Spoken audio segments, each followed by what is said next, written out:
Good evening প্রিয় দর্শক। তো প্রফেসর বিদ্যা ব্যানার্জি ধারাবাহিক কি দেখাবে আজকে শেষ সম্পর্কে অবিনাশ সঙ্গে এটা শুরু করা যায়।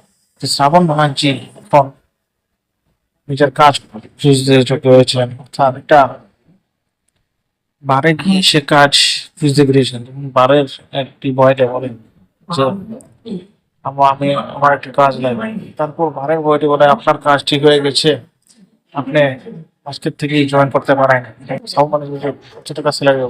তারপরে বার বয়টি বললেন যে আপনি যত যাবেন তত না, আমার স্যালারি কত হয় সেটা বলেন। তো বললো ওই 12,000 টাকা। তারপরে অন্যদিকে দেখা যাচ্ছে যে শ্রাবণ ব্যানার্জি ঘুরে দিয়ে বিদ্যালয় বলছে যে আমাকে কেনাকাটা করতে হবে। তারপরে বিদ্যা ব্যানার্জি তার বোন বলছে যে তোর তো ডেবিট কার্ড ক্রেডিট কার্ড আছে, তোর বাবা না, বাবার টাকায় নয়, আমি নিজের টাকায় কিনবো। সেই কথা শুনে সবাই অবাক হয়ে গেল।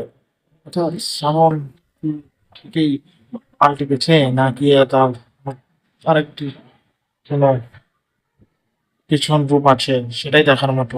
নেক্সট এপিসোডে আমরা নতুন আরেকটি অধ্যায় নিয়ে আসবো, নতুন এপিসোড। ইউটিউবে হলো একটা লাইক শেয়ার করে দেওয়া, কমেন্ট করে দেবেন, আপনাদের ফ্রেন্ডের সাথে শেয়ার করে দেবেন।